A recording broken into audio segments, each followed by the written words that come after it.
In an age of steel and shadow, when monsters walked beneath a broken moon, and men feared the darkness as much as the creatures within it, a child entered the world without prophecy or blessing. No star fell for him, no ancient script spoke his name. He came not as a chosen one, but as a quiet spark in a world of hunger and teeth. And from such sparks, legends are sometimes born. He was born in the northern kingdoms, in a land hardened by winter and war. His mother, a sorceress cloaked in power and secrecy, held him only briefly. There were no soft words, no promises, no warmth. In her world, sentiment was a danger, and mercy could take a harsher form than cruelty. With cold resolve, she left the infant to a different fate, a path that few would survive, and none would return from unchanged. The boy was taken to Kaer, an ancient stronghold hidden deep within frozen mountains, known not as a school, but as a crucible. Here, swords replaced lullabies. Here, discipline was absolute, and childhood was brief.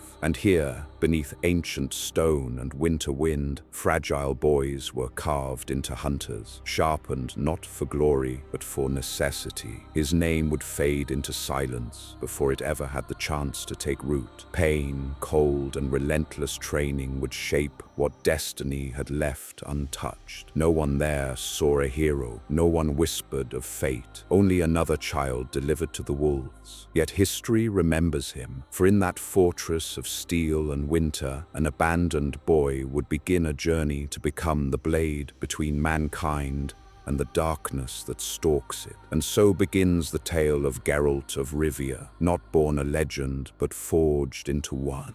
Beyond snow-capped cliffs and silent pine forests, where winter lingers like a curse and the wind carries the howl of unseen creatures, stands a fortress forgotten by most of the world. Its stones are old, scarred by siege and time, and its name is spoken only in hushed tones. Kaer, the fortress of the witches, the den of the school of the wolf. Those who approached did not come seeking warmth or safety. They came to surrender their sons to a life most men would not dare imagine. And so the boy, nameless in the halls of fate, crossed those gates. Inside, there were no tender welcomes, no gentle voices. Witches were not fathers, and this was no place for children. The walls echoed with steel striking steel, the snap of bowstrings, the roar of harsh commands carried across stone courtyards. Boys trained until their muscles burned and their lungs trembled. Those who fell behind were not scolded, they were left behind. From the first day, he learned that pain was not an enemy here. It was a teacher, stern and tireless. Sword drills under frozen breath, balance exercises atop narrow beams slick with frost, races through forests where roots and hunger conspired to break him, lessons in monster physiology, alchemy, and the cruel pragmatism of survival. There were no gold-trimmed banners, no heroic songs, only sweat, bruises, and the cold certainty that weakness meant death. Not tomorrow, but someday soon, out there in the dark where real monsters waited. And yet amid this relentless trial,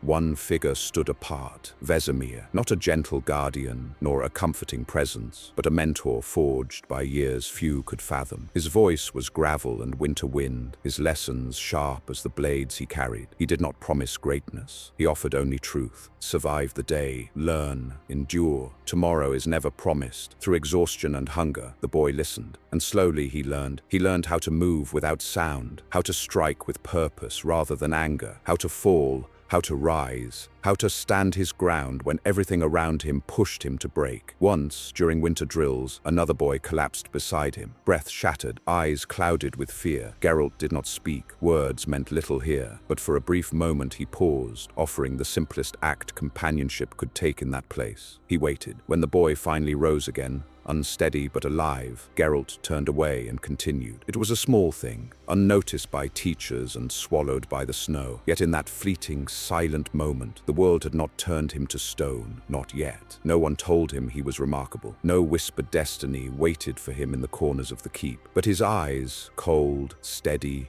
unyielding, began to hold something rare among the frightened faces of other boys, a quiet refusal to fall. In this grim sanctuary of stone and steel, the child did not grow as others do. He was sharpened, tempered by hardship and discipline, stripped of illusions long before he could dream them. And though he did not yet bear a title, nor wield the abilities that would one day make him feared across the continent, one truth had begun to take shape. The wolves had accepted him, and soon they would remake him in their image. Here, in the heart of Kaer Morhen, the first pieces of the legend were set, not by prophecy, not by glory, but by endurance and the cold will to survive what others could not.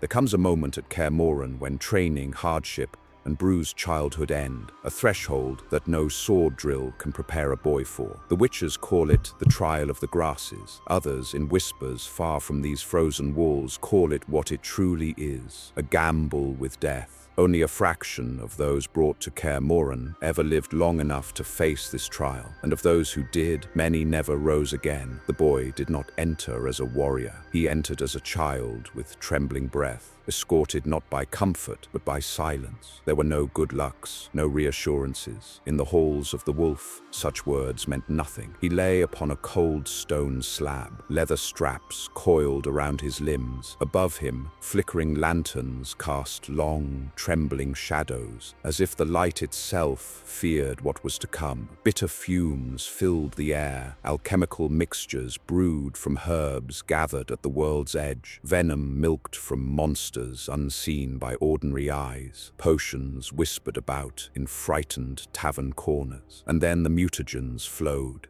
not gently, not mercifully, injected into blood, forced into lungs, burned into veins like living fire. Pain did not strike, it consumed, a fever that set the bones alight, twisting muscles, seizing organs, as though the body fought desperately not to become something it was never meant to be. Many screamed, some begged, others fell silent forever. But he withstood what others could not. Hours stretched into days, marked only by spasms, ragged breath, and a struggle that existed somewhere between agony and unconsciousness. Time blurred, thought dissolved. There was only torment and the stubborn, instinctive refusal to yield. When the fever finally broke, it did not leave a boy behind. It left something altered. His sight sharpened, each flicker of flame etched in perfect clarity. He could hear the heartbeat of men nearby, steady or faltering. Smells once faint now arrived vivid and layered. Metal, moss, sweat, fear. Every sense refined not for wonder but for survival. Strength ran through limbs that once shook with exhaustion. Reflexes quickened, thoughts honed,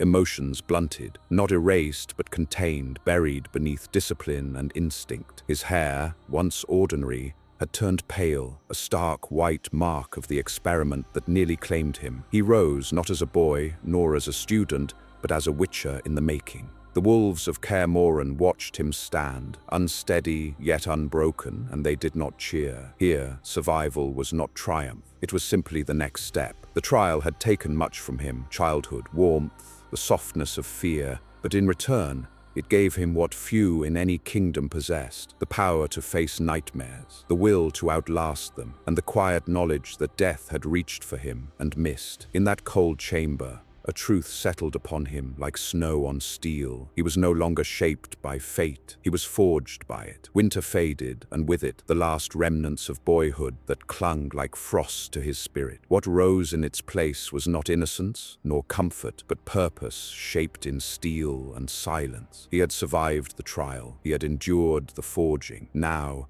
he would be tested by the world beyond walls and winter. Kaer Morhen did not celebrate its creations, it released them. So one morning, as dawn spilled pale gold across the courtyard stones, he stood alongside the few others who had endured as he had. Each carried scars beneath the skin, some visible, many not. They bore swords not as ornaments of valor, but as simple necessities like breath or blood. And then came the medallions, suspended from leather cords, forged not for beauty but for truth, wolf-shaped tokens that trembled at the touch of magic, ringing softly like distant silver bells in the presence of forces unseen. When the cold metal touched his chest, It was not a coronation. It was a burden accepted, a vow unspoken. There were no speeches. Witches dealt in action, not ceremony. Vesemir's gaze swept over them, stern, weighed by years, but carrying a quiet pride, almost invisible beneath the weathered lines of his face. His words were simple, shaped by a life too long and too hard for poetry. Steel for men, silver for monsters. Trust your senses, trust your training. Walk the path and do not stray. The gates of Kaer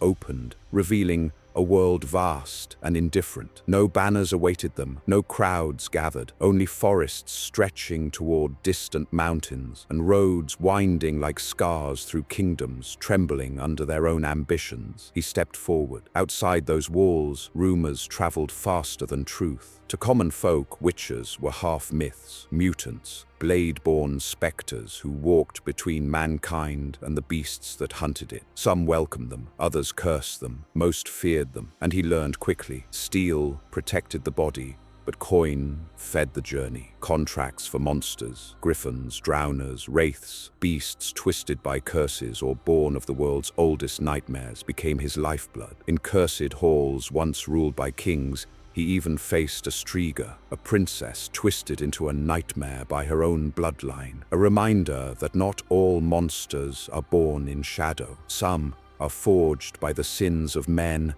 and sealed in royal chambers. Villagers stared, nobles sneered, priests whispered of unnatural souls. Yet when night fell and something scraped at a cottage door, or screamed beyond torchlight, they sought the very thing they condemned. A witch's path was not lined with gratitude. It was carved through necessity and solitude. Still, he walked it, through rain-soaked forests and war-torn roads, past gallows, trees, and ruins haunted by things forgotten. He followed the discipline forged in him. He fought not for glory, not for love, not for praise, but because someone must face the darkness, and he, more than most, had been shaped to endure it. He learned the movement of steel like language, the dance of blades in moonlight, the way a beast thinks before it lunges, the way fear smells before it strikes. And as seasons turned, whispers began to follow him, not of a boy abandoned, but of a hunter whose pale hair glimmered like moonlit snow, and whose eyes saw deeper than most dared imagine. He was not yet legend, not yet the white wolf spoken of in taverns and courts, but step by step,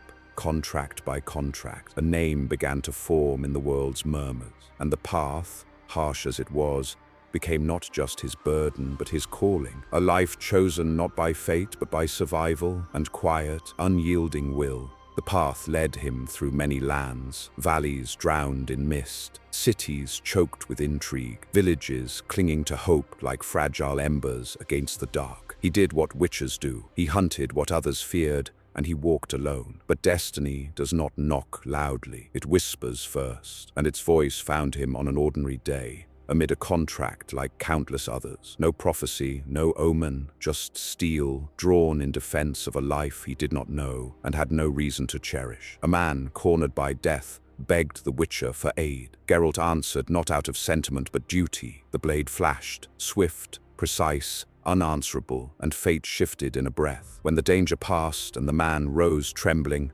gratitude poured from him like a dam cracked open. He swore repayment, whatever the Witcher desired. Yet coins and jewels meant nothing. Promises of favor held no weight. Geralt invoked an ancient custom, as old as the dust on forgotten crowns, the Law of Surprise. Give me that which you already have, but do not yet know. A simple phrase, a law bound to chaos, chance, and the strange humor of destiny. The man agreed, believing the debt harmless, symbolic, a tradition honored, nothing more. But fate is never gentle with those who think they understand it. When he returned home, the man found that life had moved in his absence. A revelation awaited him, quiet, small, wrapped not in gold, but in swaddling cloth. His wife had borne a child while he was away, and with that first cry of newborn breath, the promise was sealed. A child, unknowingly pledged, a future irrevocably bound, a thread of destiny tied to a Witcher who had long believed himself beyond such forces. Geralt did not rejoice. He did not smile. Witchers are trained to walk untouched by fate. Yet fate had reached for him all the same. The years continued their march. Monsters fell beneath his blade. Kingdoms shifted like restless dreams,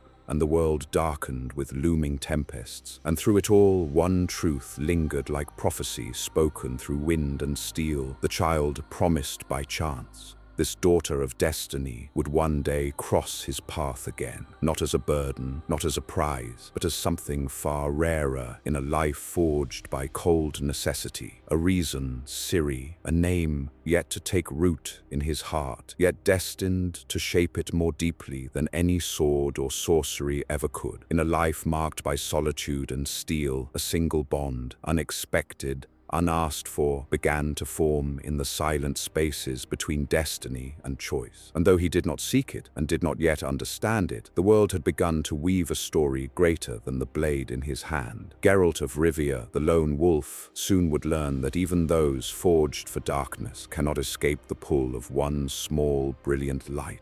Seasons turned, kingdoms bled, war drums echoed across muddy fields and forgotten borders, drowning prayers beneath steel and smoke. In taverns, in keeps, on lonely forest roads, tales drifted like embers in the wind, stories of a pale-haired hunter whose eyes gleamed like molten amber, who strode through danger with the stillness of moonlit stone. A witcher, a wanderer, a blade in the dark, Geralt of Rivia. He did not seek renown, he did not chase glory. Fame clung to him like frost to iron, simply because he endured where others broke. He walked the narrow line between mankind and the nightmares that stalked its shadow, guided not by prophecy, but by instinct, by a code carved deeper than flesh. Villagers feared him, kings used him, monsters learned his scent in their final moments. And though he traveled alone, destiny traveled with him, quiet, watchful, patient as the turning of winter to spring. In distant halls, a child grew, a girl marked by ancient blood and fragile hope. She laughed and learned, unaware that her path and his were threads pulled tight by time. Ciri's name had not yet left his lips, but it lived in the heartbeat of the world, waiting, inevitable. And so the Witcher continued, step after step,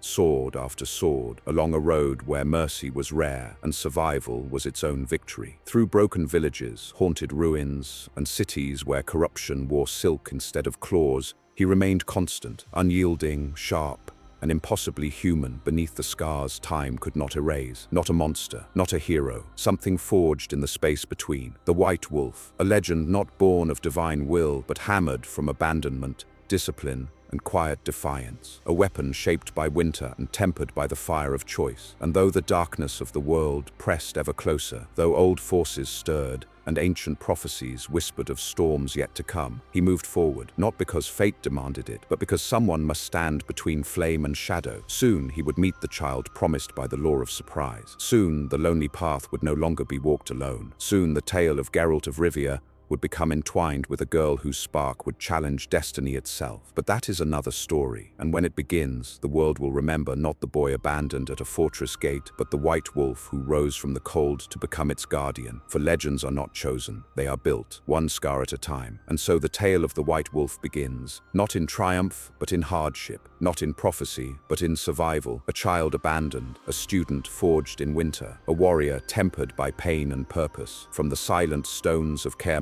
to the winding roads of a world trembling in the shadow of steel and sorcery, Geralt of Rivia walks a path no destiny could choose for him. He walks it because he must, because monsters roam in moonlit forests, and men in their fear become monsters still. But soon his steps will lead him not to solitude, but to the spark that will change everything, a child promised by fate, and a bond strong enough to challenge the darkness itself. This is only the beginning, and the world of The Witcher has many more tales to tell. For those who seek the true world of The Witcher, the books await. Begin your journey below with a free audiobook trial.